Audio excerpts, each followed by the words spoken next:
안녕하세요. 지난 주일에 초등부 여름 성경학교가 있었습니다. 허벌판, 광야와 같은 주차장에 이스라엘 백성들이 지나온 출애굽의 여정을 따라 여러 스테이션들을 설치해서 차로 이동하며 이스라엘 가운데 역사하신 살아계신 하나님을 경험하는 시간이었습니다.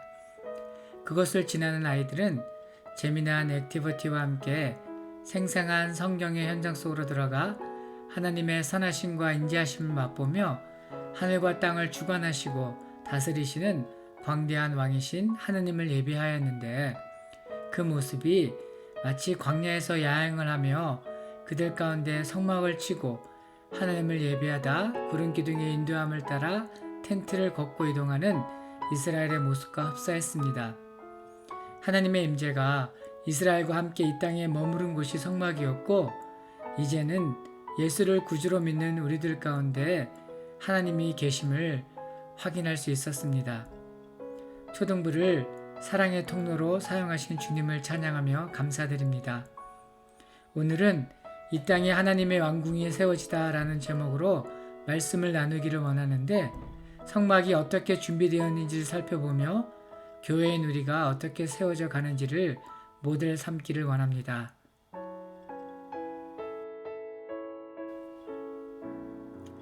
묵상 본문은 출애굽기 25장 1절로 9절입니다.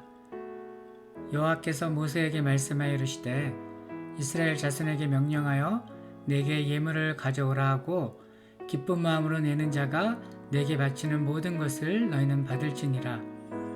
너희가 그들에게서 받을 예물은 이러하니 금과 은과 녹과 청색 자색 홍색 실과 가는 배실과 염소 털과 붉은 물들인 순양의 가죽과 해달의 가죽과 조각목과 등류와 관유에 드는 향료와 분향할 향을 만들 향품과 호마노며 예복과 흉패를 물릴 보석이니라. 내가 그들 중에 거할 성소를 그들이 나를 위하여 짓되 물은 내가 내게 보이는 모양대로 장막을 짓고 기구들도 그 모양을 따라 지을지니라. 아멘.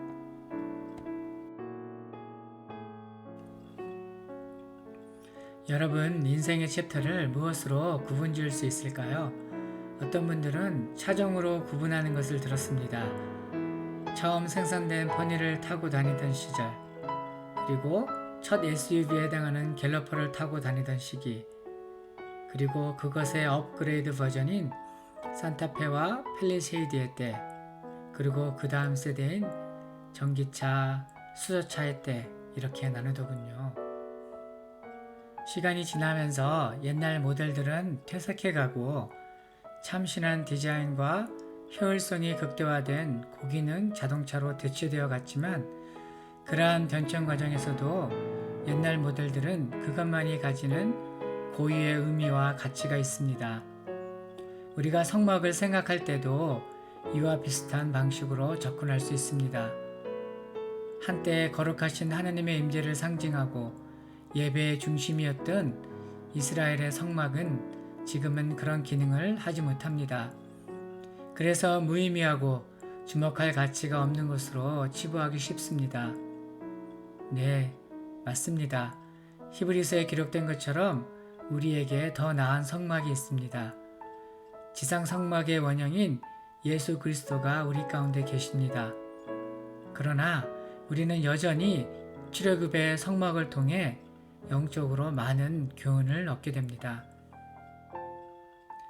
하늘의 하나님이 이 땅에 거하는 많은 무리들 중에 특별히 이스라엘 민족을 택해 그들의 왕이 되시고 그 보좌를 그들 가운데 두시고 거기에 하나님의 임재를 나타내 보이셨습니다. 영적인 의미의 임재뿐 아니라 사람들은 그들 두 눈으로 성막에서 비춰져 나오는 하나님의 영광을 날마다 보았습니다. 성막은 하늘과 땅을 다스리시는 왕께서 이 땅에 그 영광스러운 모습을 보이실 때에 거하시던 임시 왕궁이었는데, 광야를 지나는 여정 가운데 있던 이스라엘의 당시 상황에 맞게 텐트로 만든 이동식 왕궁이었습니다.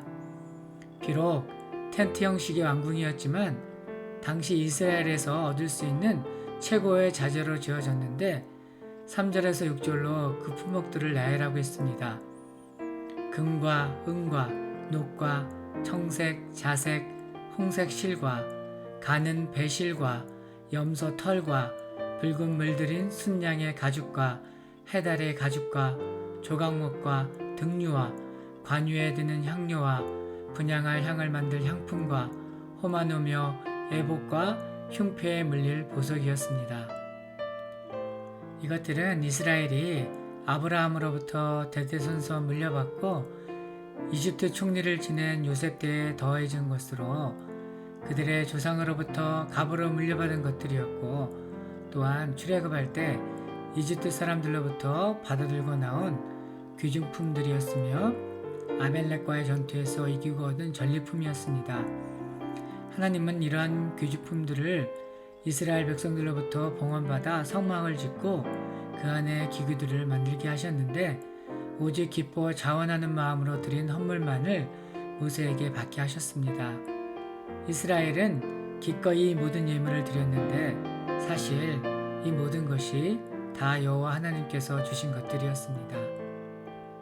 하나님이 주신 것들을 감사함으로 그중 귀한 것 일부를 다시 하나님께 올려드리는 것이 예물의 본질이며, 하나님을 예배할 때 하나님께 아무것도 받지 못한 자처럼 빈손으로 나가지 아니하고 예물을 가지고 나가야 함을 봅니다. 이렇게 우리는 제물로 하나님을 영화롭게 할 수 있으며, 이것이 제물을 가장 가치 있게 사용하는 것인 줄 믿습니다. 하나님을 위해 우리가 무엇을 해야만 하는지를 물을 뿐만 아니라 더 나아가 우리가 주를 위해 무엇을 할 수 있는지를 묻는 것이 하나님 앞에 더욱 온전한 마음인 줄 깨닫습니다. 의무감을 넘어 기쁨으로 드리는 마음들이 모여 성막이 지어져 가는 것이 하나님의 뜻이었음을 바라봅니다. 그러면 출애굽의 성막이 사라진 지금 우리가 살고 있는 이 시대에는 하나님이 거하시는 왕궁이 어떻게 지어져 갈까요? 바로 교회가 그 성막인 것입니다. 교회도 성막이 지어졌던 것과 동일한 원리로 세워집니다. 바울이 에베소에서 고린도 교회에 쓴 편지인 고린도후서 2장 1절로 9절을 보면 마치 우리가 읽은 출애굽기 25장의 추석처럼 다가옵니다. 성도를 섬기는 일에 대하여는 내가 너에게 쓸 필요가 없나니 이는 내가 너희의 원함을 알미라. 내가 너희를 위하여 마게도냐인들에게 아가사에서는 1년 전부터 준비하였다는 것을 자랑하였는데 과연 너희 열심이 퍽 많은 사람들에게 분발하게 하였느니라. 그런데 이 형제들을 보낸 것은 이 일에 너희를 위한 우리의 자랑이 헛되지 않고 내가 말한 것 같이 준비하게 하려 함이라.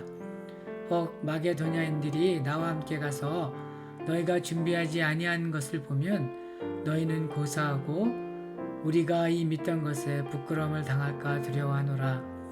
그러므로 내가 이 형제들로 먼저 너희에게 가서 너희가 전에 약속한 연보를 미리 준비하게 하도록 권면하는 것이 필요한 줄 생각하였노니 이렇게 준비하여야 참 연보답고 억지가 아니니라.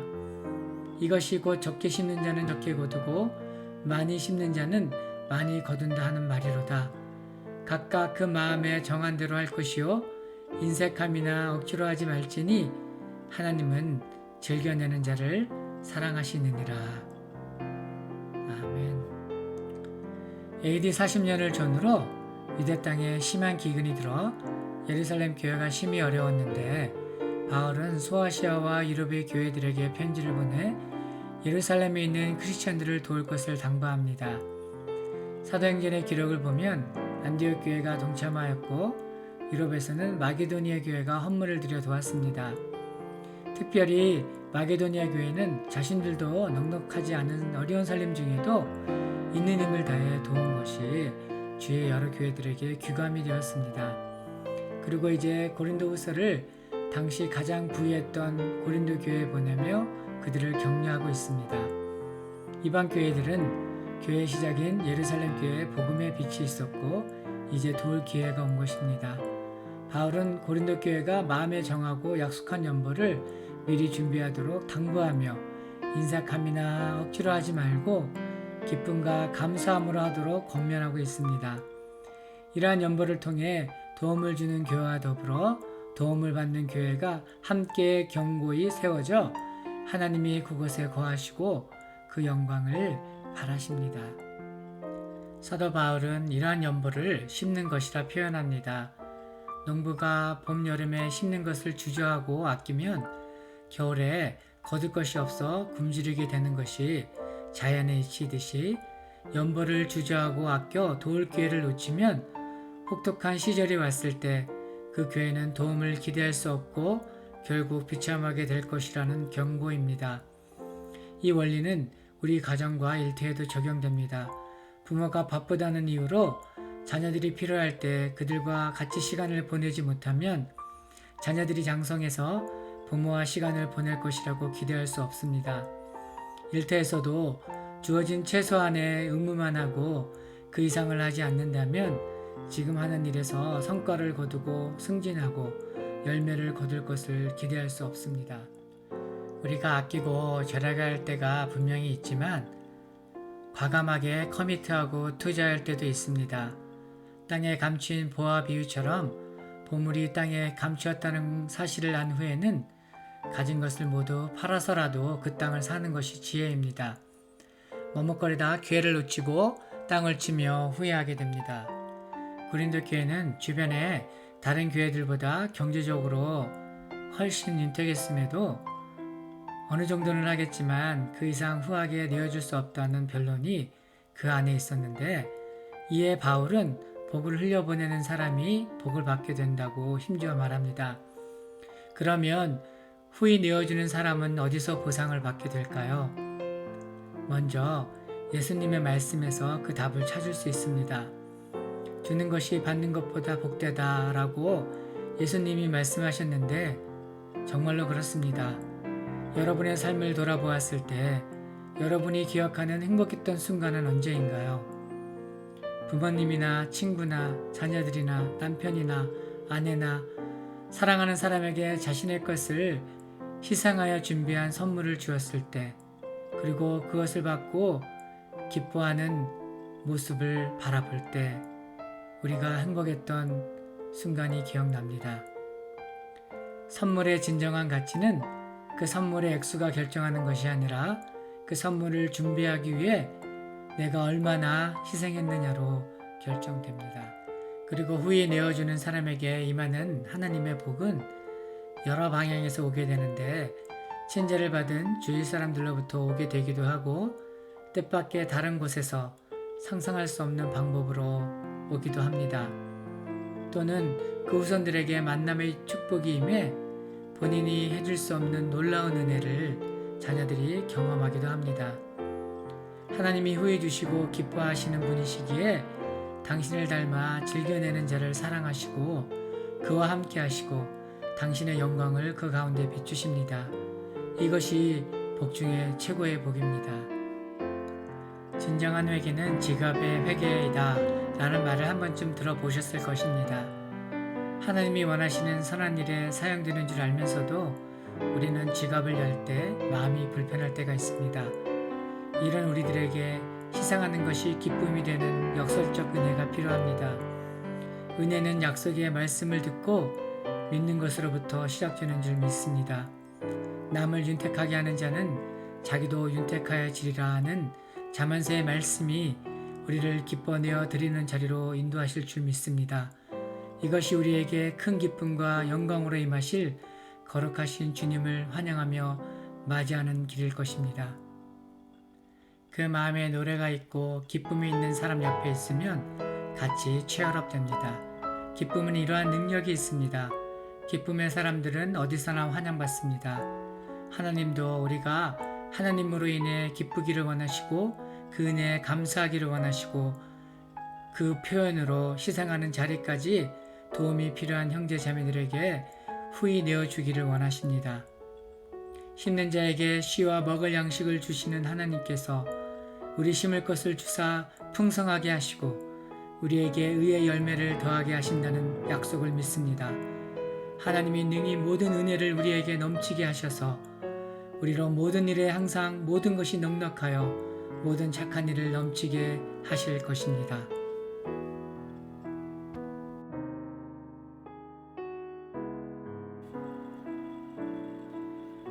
오늘 나눈 묵상을 적용하는 시간입니다. 흩어 구제하여도 더욱 부하게 되는 일이 있나니 거대히 아껴도 가난하게 될 뿐이니라. 구제를 좋아하는 자는 풍족하여질 것이요 남을 윤택하게 하는 자는 자기도 윤택하여지리라. 다른 사람을 윤택하게 했던 기억과 함께 그때 행복했던 순간을 떠올리며 오늘도 사랑을 표현하기를 원합니다. 하나님께 인정받고 하나님이 사랑하시는 행복한 여러분 되시기를 축복합니다.